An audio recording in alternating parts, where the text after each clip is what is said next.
Mas buscad primeramente el reino de Dios y su justicia.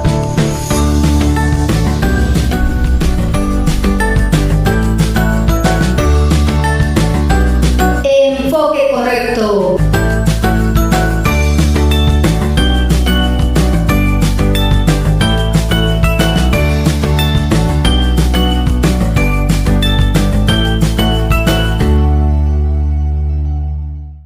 Muy buenas tardes, recibe esta bienvenida de tu amigo José Heredia. Bienvenido a su programa Enfoque Correcto. Soy Blanca Román de Heredia. Y hoy venimos con un tema muy especial porque vamos a hablar directamente de la vida matrimonial. Entremos a esa materia. Pues lo hacemos con Génesis capítulo 3, verso 16, algo conocidísimo. Estamos hablando del pecado que tuvo Eva con la serpiente y está en el 16. Dice, a la mujer dijo, multiplicaré en gran manera los dolores en tu preñeces. Con dolor darás a luz los hijos, y tu deseo será para tu marido, y él se enseñoreará de ti. Y ahí está el meollo de la cuestión. Él se enseñoreará de ti.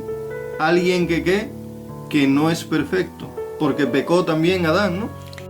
Comió de lo que Eva le había ofrecido.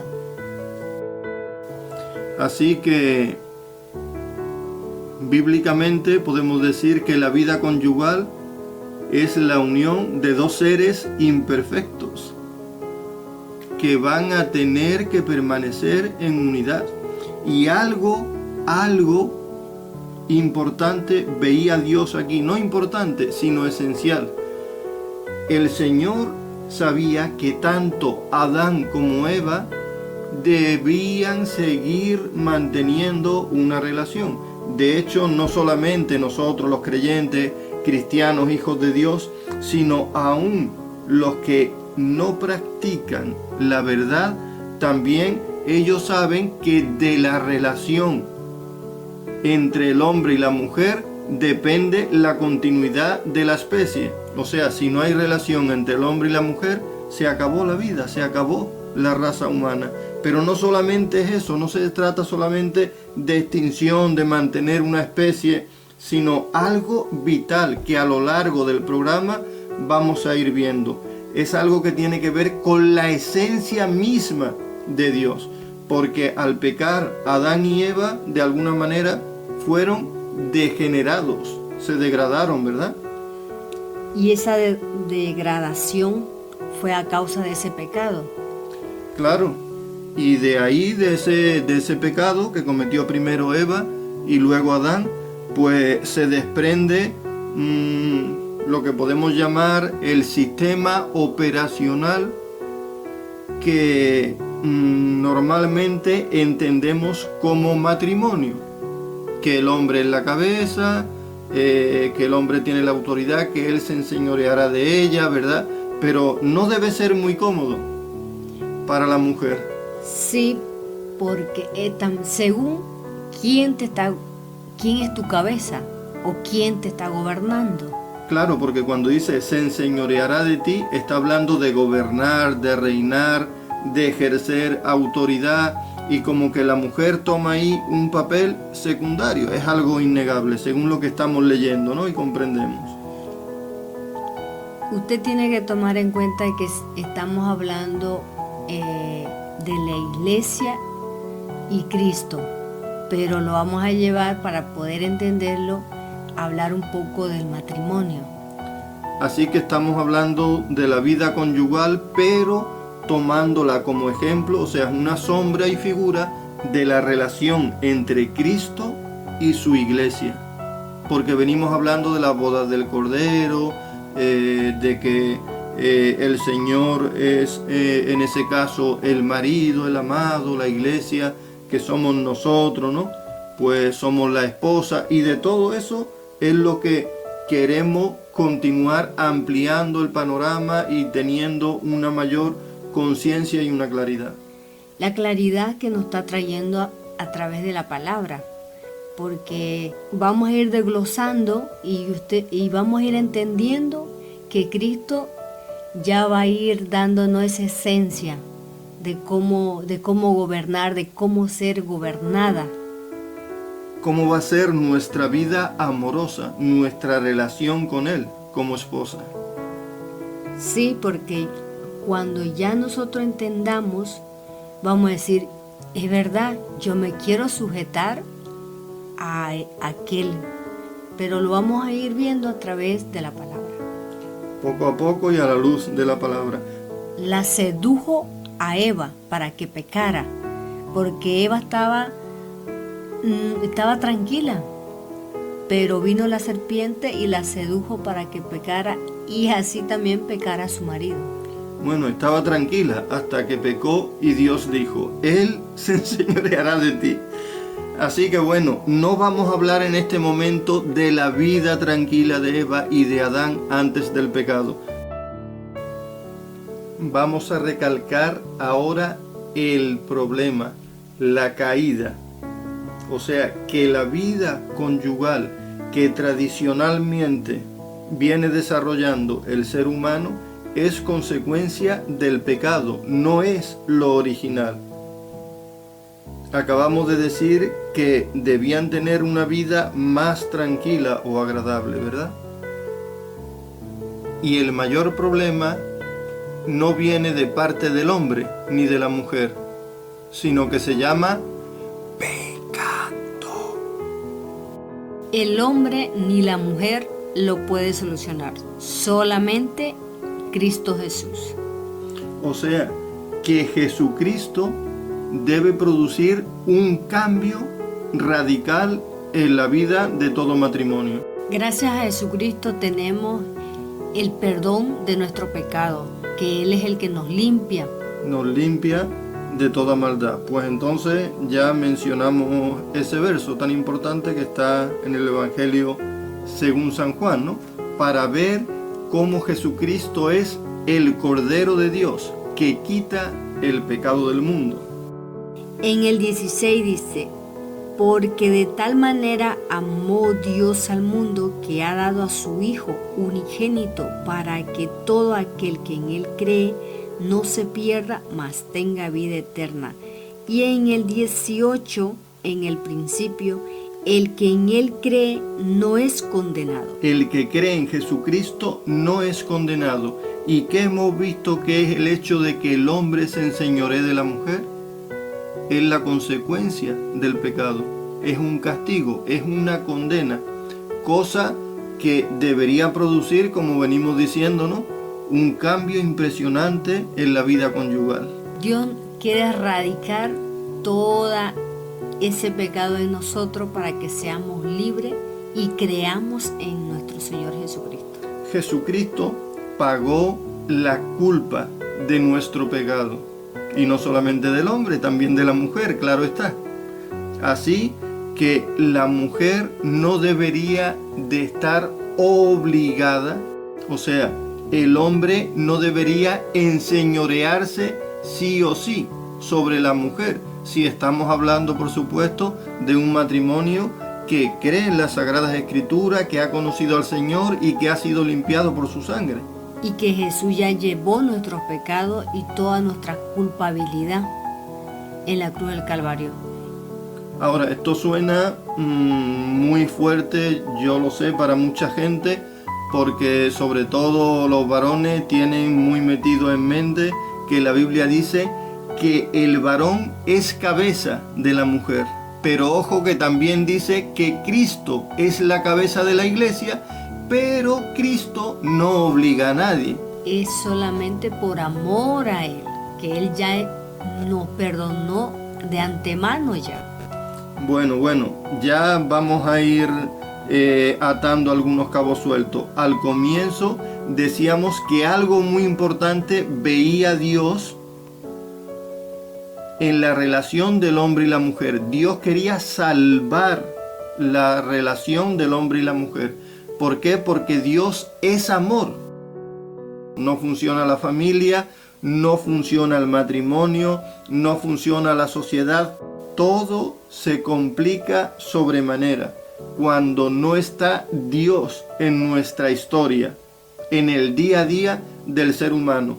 Así que Dios nunca ha estado solo. De hecho, Él es el que dice, no es bueno que el hombre esté solo, sino que esté que esté en relación con la mujer. Obviamente para que la mujer tampoco esté sola, porque no debe ser muy bueno, creo yo, ¿verdad? Porque todos necesitamos amor. Y amor día a día. O sea que volvemos a Génesis y vemos que cuando Adán y Eva pecan, lo que se produce es una separación de ellos con Dios. Y cuando no están Dios, no solamente se separan de Él, sino que también hay una separación entre ellos. O en otras palabras, cuando hay pecado, no solamente Dios se ausenta de nuestra historia, sino que también queda fuera de nuestro diario vivir el amor, porque dice el apóstol Juan que Dios es amor. Primera carta del apóstol Juan, capítulo 4, verso 8. Amados, amémonos unos a otros, porque el amor es de Dios. Todo aquel que ama es nacido de Dios y conoce a Dios. El que no ama no conoce a Dios, porque Dios es amor. Así que el pecado lo que produjo en la vida matrimonial es una falta del amor, esa esencia de querer amar al uno y al otro. Claro, entonces el problema no es el matrimonio, como tanta gente cree o pretende en la actualidad.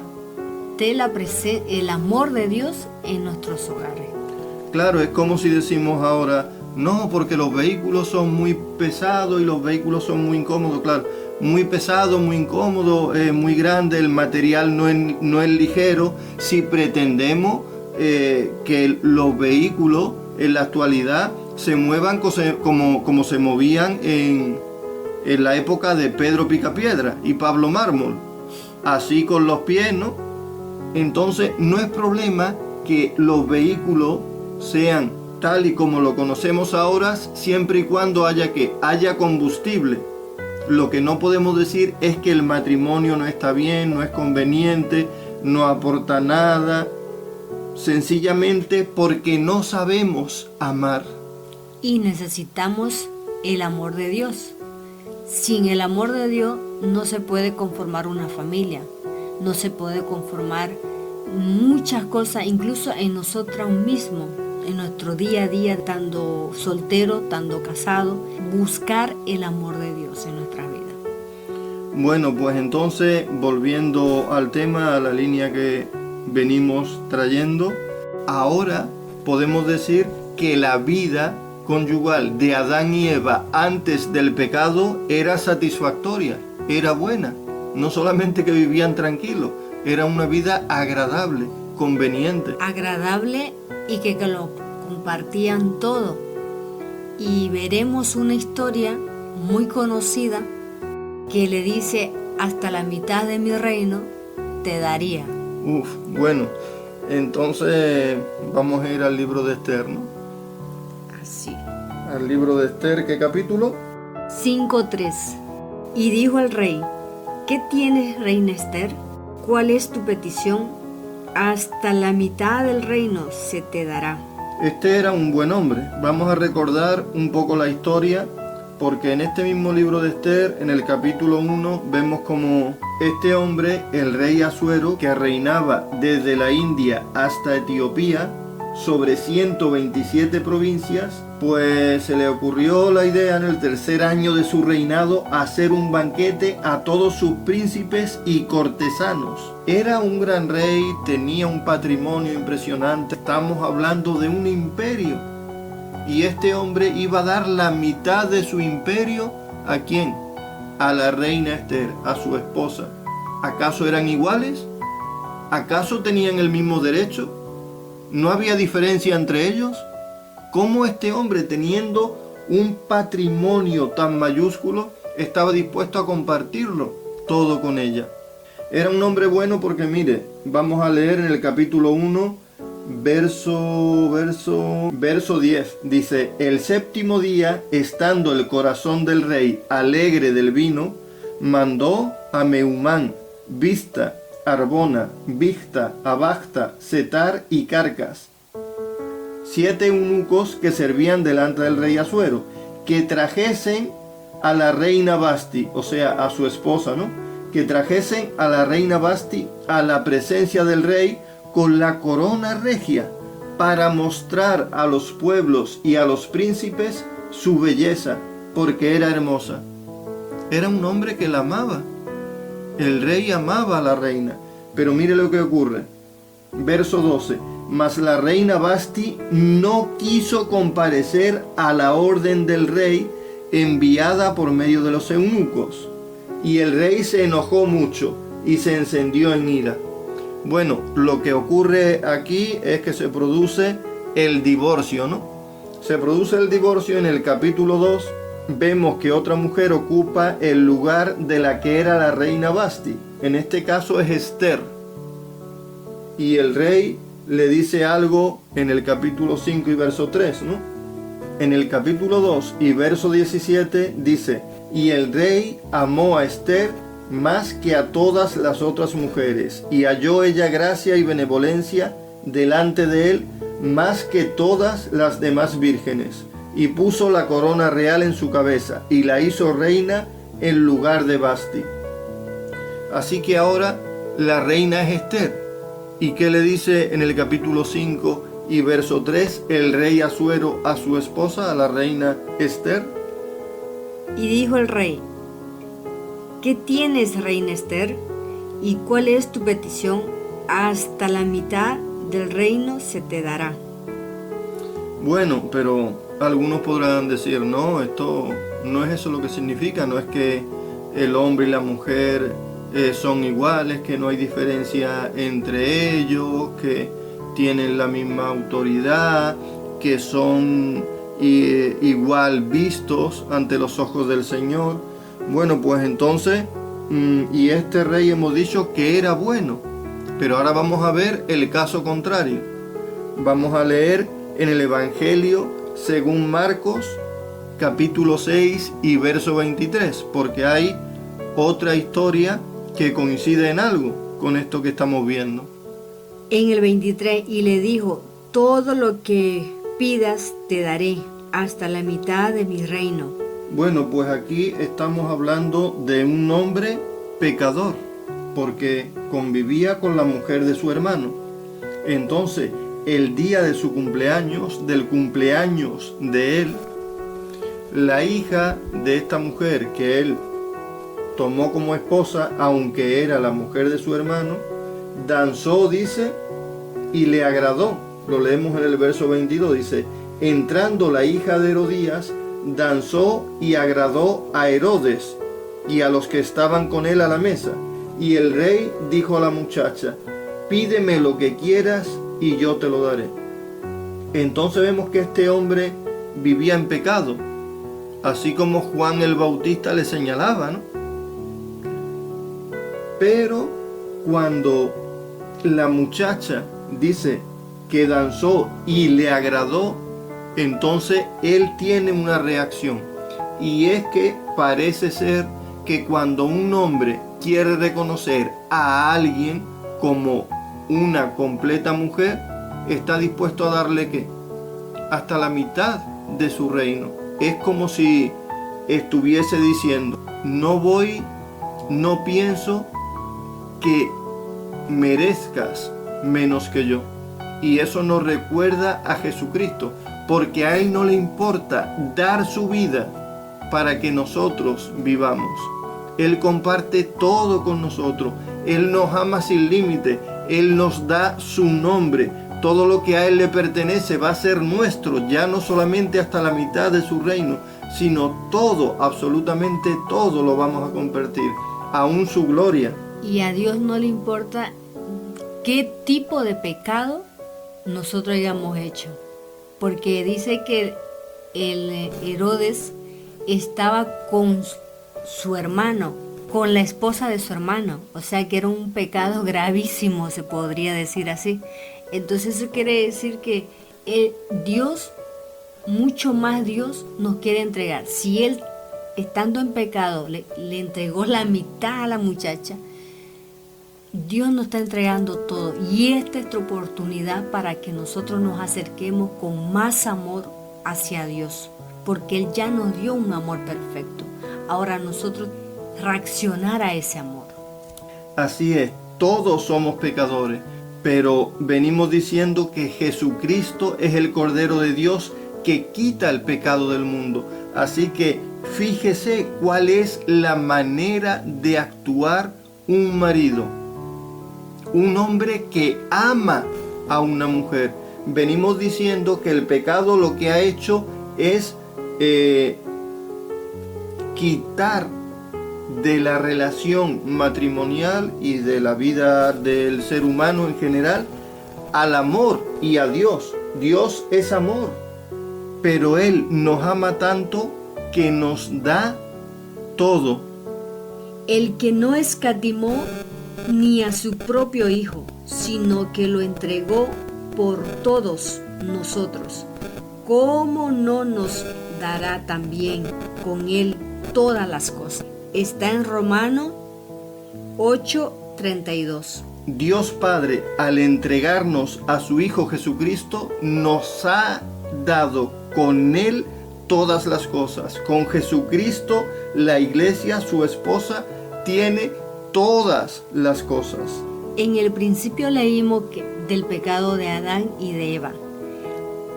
El pecado los separó a ellos, pero le digo, no se separen mucho para que no se alejaran entre ellos dos. O sea que el pecado hizo que tanto Adán como Eva quedasen separados de Dios, o sea, del amor.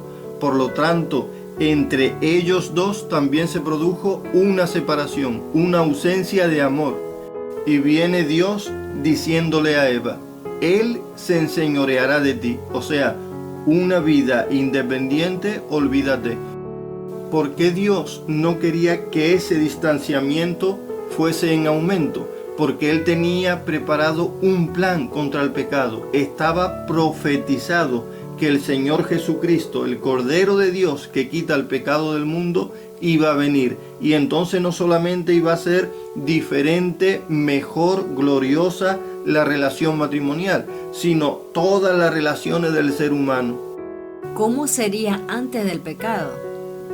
Bueno, ahí está la pregunta, pero ya llevamos unos minutos de programa y en enfoque correcto necesitamos hacer una pausa y volver para leer esos textos bíblicos que nos confirman la existencia de un sistema operacional, de una vida matrimonial totalmente diferente a la que fue implantada desde que Adán y Eva pecaron.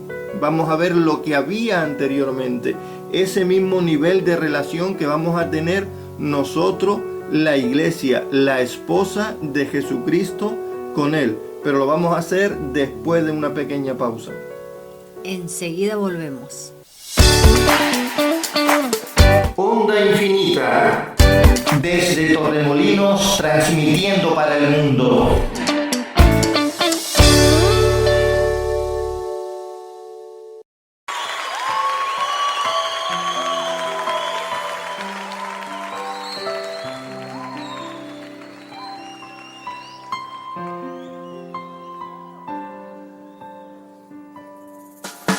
De tal manera me amó que su vida no escatimó. Hasta el final Él se entregó y a la muerte fue porque Él me amó. De tal manera me amó y no hay forma en que podré pagar el precio precio de su grande amor, pero toda mi alma quiero dar. Por su amor yo viviré, de su amor yo cantaré, con mi Jesús caminaré, porque me amó a mí. Por su amor yo viviré, de su amor yo cantaré, con mi Jesús caminaré, porque Él murió por mí. Le seguiré.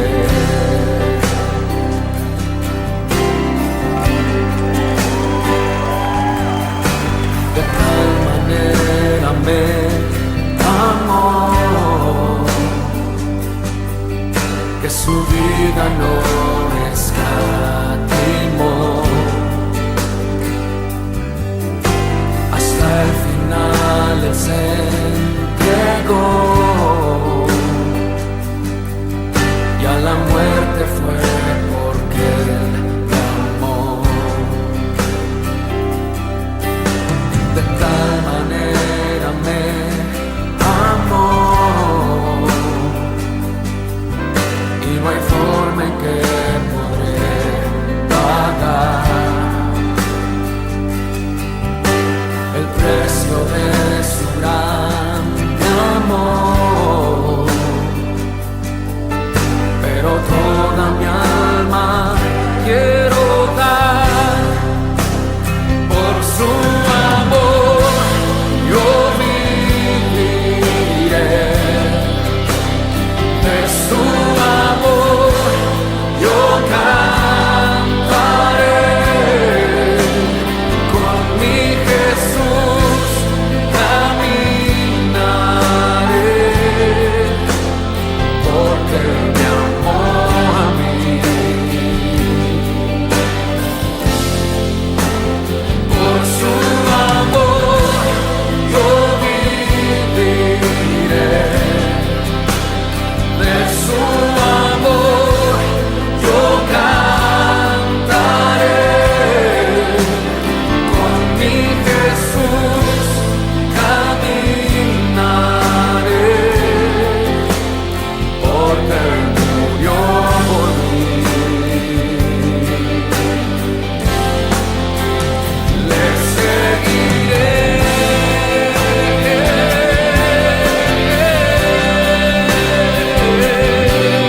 mi Dios, seguiré a ti,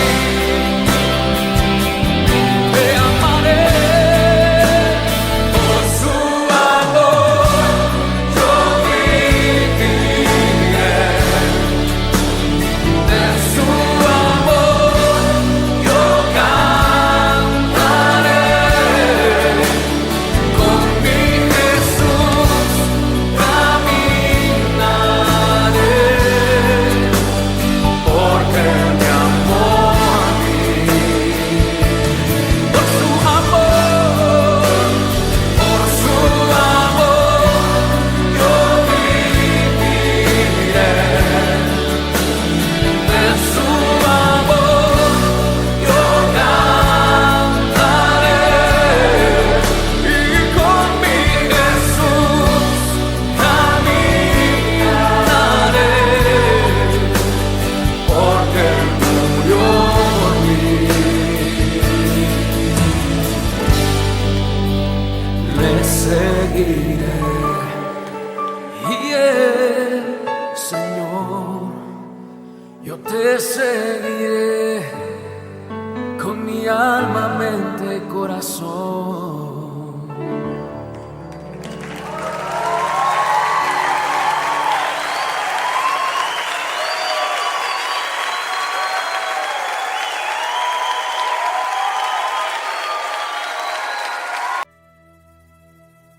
Seguimos después de la pausa y comienza el mejor momento de enfoque correcto. Hablando del matrimonio.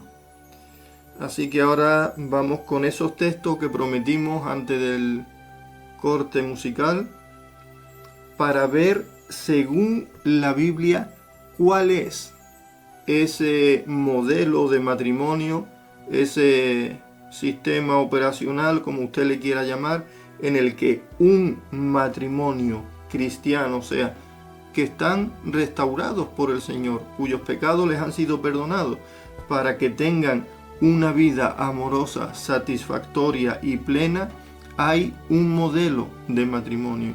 Y eso lo vamos a ver a través de los siguientes textos. Vamos a comenzar leyendo uno de los evangelios. De Mateo 11, 28, 29 y 30. Vamos a leer lo que Dios nos quiere enseñar a través de su palabra. Venid a mí todos los que estáis trabajados y cargados, y yo os haré descansar. Llevad mi yugo sobre vosotros, y aprended de mí, que soy manso y humilde de corazón, y hallaréis descanso para vuestras almas, porque mi yugo es fácil, ligera mi carga. Dice, venid a mí todos los que estáis trabajados y cargados. ¿Qué matrimonios son los que pueden estar trabajados y cargados? Pues aquellos que viven según las consecuencias del pecado. Es decir, que la mujer sí o sí se tiene que sujetar, que el hombre es cabeza y siempre va a ser el mayor y es el que decide todo. Eso verdaderamente trae cierta fatiga a ambos. Claro que el Señor no quiere que estemos con esa carga tan difícil de llevarla. Por eso Él nos dice, llevad mi yugo, que es fácil y ligero. O sea, esa carga no, sino otra carga, otro yugo, otra forma de trabajar, porque dice, mejor son dos que uno, pues tienen mejor paga de su trabajo. En el matrimonio, si hay una función que cumplir, si hay un trabajo que es para bien, todo trabajo conlleva una recompensa, pero tampoco podemos conformarnos o podemos estar atados a una manera de trabajar pesada. Por eso el Señor dice, un momento, que aquí hay dos formas de hacer esto. Como todo el mundo ha estado haciendo después del pecado de Adán y Eva, o pueden tomar mi yugo, porque mi carga es más ligera. Y hallaréis descanso, dice, para vuestras almas. O sea que el alma, cuando no es el yugo de Dios, el alma se agita, se fatiga, se preocupa más de la cuenta. Claro, y en el matrimonio lo que ocurre, y en general en la vida del ser humano, que los malos recuerdos se van arrastrando. Cuando hay una discusión, cuando de repente ocurre algo que nos recuerda algo negativo que ya pasó, pues aquella sensación vuelve a nosotros. Y son emociones que quieren atraparnos, son emociones que remarcan, la voz de la experiencia, en este caso negativa, remarca en nuestra conciencia que algo va mal, que algo no merece la pena, que no vamos a ir a mejor. Yo lo he visto que recalca más en nosotros las mujeres, porque siempre estamos representando lo que me hiciste, lo que no me hiciste. Entonces eso atrae cargas que no vienen de Dios y hace daño al alma. Claro, pero aunque el hombre quizá no lo exprese tanto, no sea tan hablador, pero para ambos los malos recuerdos es una desesperanza. Y cuando hablamos de matrimonio y estamos hablando de muchos años, ¿no? De una trayectoria de años, de por vida, es la idea, entonces los malos recuerdos se pueden ir acumulando. Y si son negativos, pues... Pero el Señor dice que hay otro modo, que hay otro yugo que es suyo. Se tienen que poner de acuerdo cuando hay algo que realmente preocupa en el hogar. Eso es evidente. El problema es cómo ponerse de acuerdo. Porque el acuerdo que normalmente se conoce es, o sea, según cómo interpretan la palabra de Dios o según cuánto conocen la palabra de Dios, el argumento o la idea es: el hombre es cabeza de la mujer, por lo tanto el hombre decide, el hombre dirige, el hombre toma, el hombre hace, el hombre deshace. Y eso no es acuerdo. No es acuerdo, sino que es una cláusula. Ahora, cuando vamos a firmar un contrato, ¿qué es lo que hay que mirar con lupa? O sea, mirarlo con lupa no porque la letra sea pequeña, sino mirarlo con lupa porque podemos acabar muy mal. Pueden haber cosas que nos traigan verdaderos problemas. Lo que hay que mirar son las cláusulas, o sea, ¿a qué estoy obligado? Porque la obligación ni a hombre ni a mujer conviene. Entonces, ¿en qué consiste el acuerdo? Vamos a seguir viendo textos bíblicos para comprenderlo. Vamos a estar siguiendo en esto porque hay algo que el Señor nos quiere unir en los matrimonios. Y es algo que se trata del amor verdadero. Y lo vamos a ver en otro libro. Pues vamos a ir entonces a Primera de Pedro, capítulo 5 y versos 2 y 3. En Primera de Pedro 5:2 dice: apacentad la grey de Dios que está entre vosotros, cuidando de ella no por fuerza, sino voluntariamente, no por ganancia deshonesta, sino con ánimo pronto, no como teniendo señorío sobre los que están a vuestra cuidado, sino siendo ejemplo de la grey. Pues aquí la palabra de Dios, la Biblia, nos habla sobre la grey o el rebaño de Dios. Y eso a mí me recuerda las palabras que Natán trajo a David. En 2 de Samuel 12:1 dice: el Señor envió al profeta Natán a ver a David. Cuando Natán se presentó ante él, le dijo: en una ciudad había 2 hombres. Uno era rico y el otro era pobre. El rico tenía gran cantidad de ovejas y vacas. ¿Qué tenía? La palabra que acabamos de leer en Primera de Pedro: grey, rebaño. Entonces el rico tenía un rebaño. Dice: pero el pobre no tenía más que una ovejita que había comprado. Ahora la pregunta es: ¿de qué le está hablando Natán a David? No le está hablando de ovejas literales.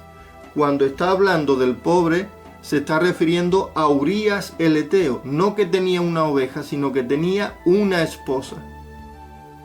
Entonces, en Primera de Pedro 5, versículos 2 y 3, cuando habla de la grey de Dios o el rebaño de Dios, podemos tomarlo para aprender algo sobre el matrimonio, sobre el yugo del Señor, o sea, un modelo de matrimonio conveniente para los dos, sin obligaciones en el sentido de tira y afloja, y porque sí, y porque yo lo digo, y yo entiendo, y yo decido, y la Biblia dice que el hombre es cabeza de la mujer, porque también la Biblia dice esto, ¿no?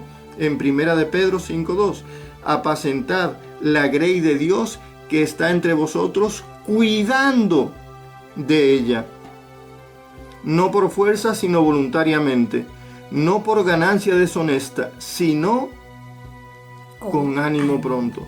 Pero el verso 3 dice, y esto es lo más importante: no como teniendo señorío sobre los que están a vuestro cuidado. No como teniendo señorío, o sea, no sintiéndose señor y amo, sino que hay otra forma.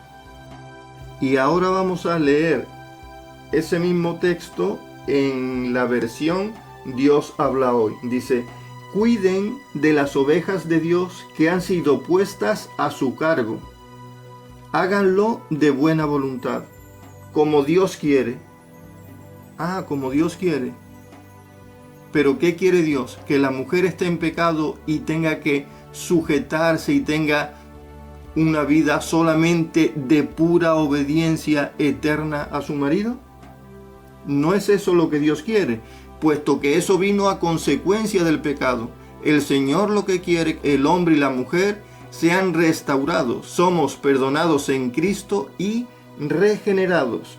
Entonces, ahí lo que ocurre es que ya no tenemos relación con el pecado, ni el hombre está mentalizado y encajonado en que él es la cabeza, en que él decide, en que las cosas se hacen a su manera, en que todo le pertenece a él, en que él es el dueño y señor, ni la mujer tiene la expectativa de solamente obedecer y ser la mano de obra. Dice, cuiden de las ovejas de Dios que han sido puestas a su cargo, háganlo de buena voluntad, como Dios quiere, y no forzadamente, ni por ambición, sino de buena gana. Y además, dice el verso 3, compórtense no como si ustedes fueran los dueños de los que están a su cuidado, sino procurando ser ejemplo para ellos. Entonces aquí no sirve la imposición. No se trata de que uno es el principal y el otro ni siquiera tiene personalidad.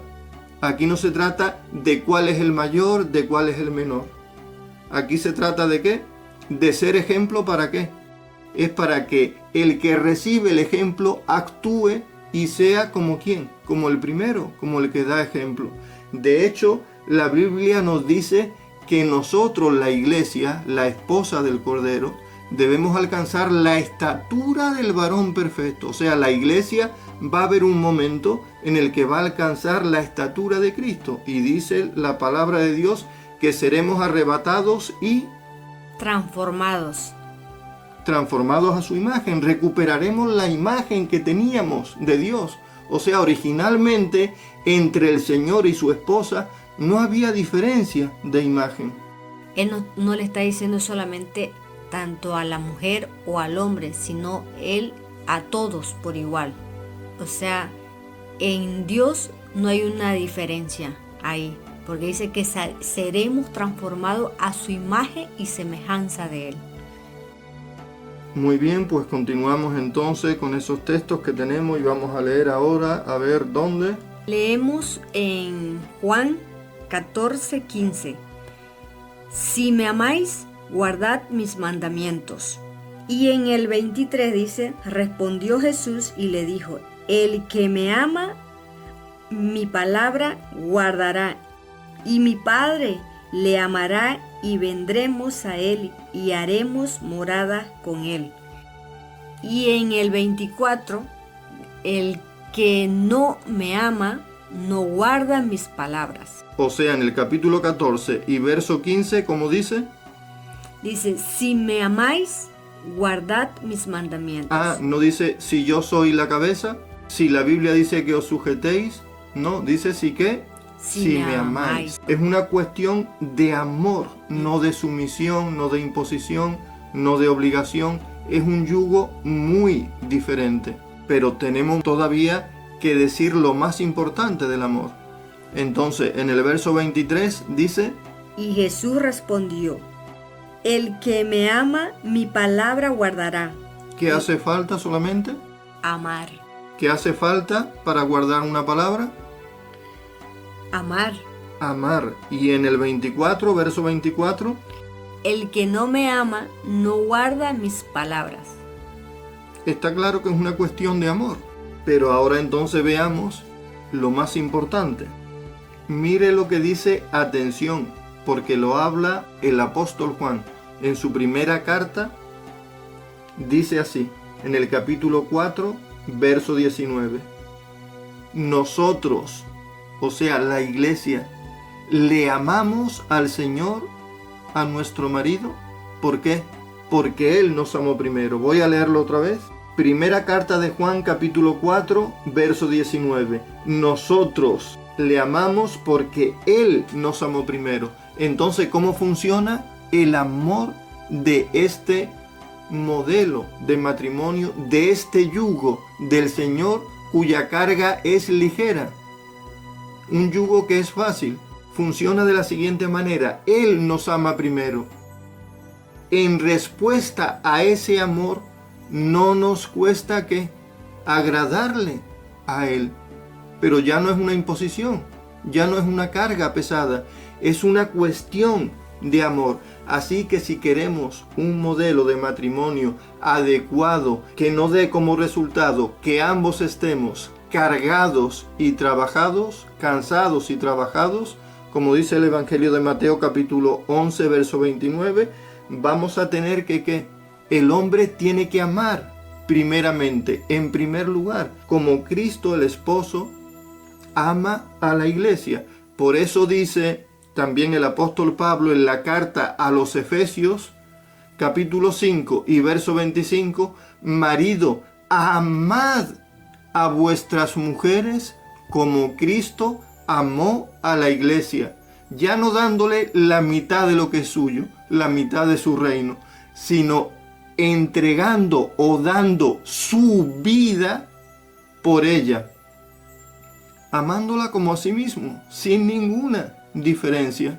Y ese amor es tan grande que Dios tiene con su iglesia y para todos aquellos que le aman. Porque si nosotros tenemos un corazón que realmente somos agradecidos y le amamos, porque Él ya de antemano nos amó, dice su palabra. Entonces, ¿por qué no abrirle nuestro corazón y todo nuestro ser y entregársela en las mejores manos, que es a Cristo Jesús?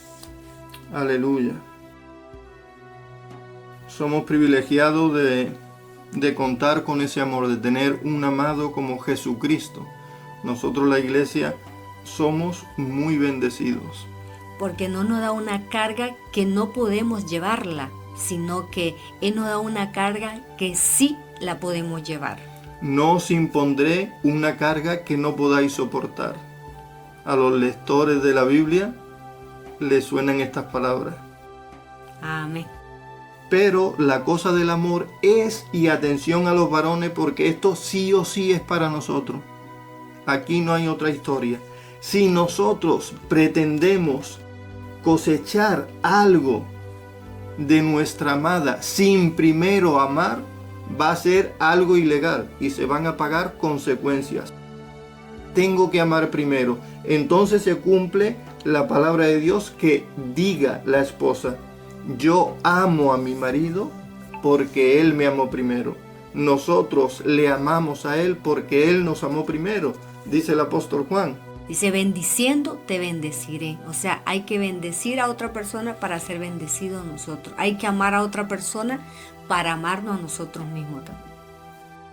Hablemos por un momento del amor que tiene que dar un varón, un hombre, un esposo. No es porque sea perfecto, porque todo lo haga bien, porque tenga cual, porque sepa hacer tal cosa, porque tenga no sé cuántos dones, talentos, habilidades. El amor que necesita ver la mujer es que soy valiente, es que estoy dispuesto, es que ella pueda vivir lo que la iglesia vive con Cristo. Y nosotros como iglesia damos testimonio de que Cristo me tiene paciencia, de que Cristo va al paso de mi tiempo, de que Cristo me perdona, de que Cristo me acompaña todos los días de mi vida, de que el Señor jamás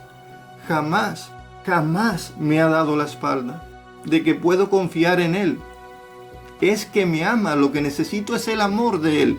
Y en respuesta a ese amor, yo le voy a ser fiel, yo también le voy a entregar mi vida.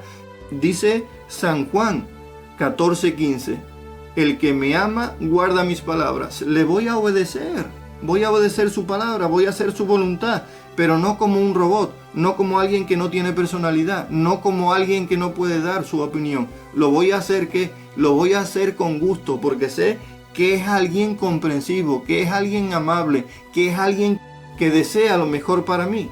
No solamente lo desea, trata de que sea una realidad que yo viva día a día. Es impresionante el amor del Señor. Y ese es el amor de esposo, el amor de un varón. Y este versículo es el perfecto.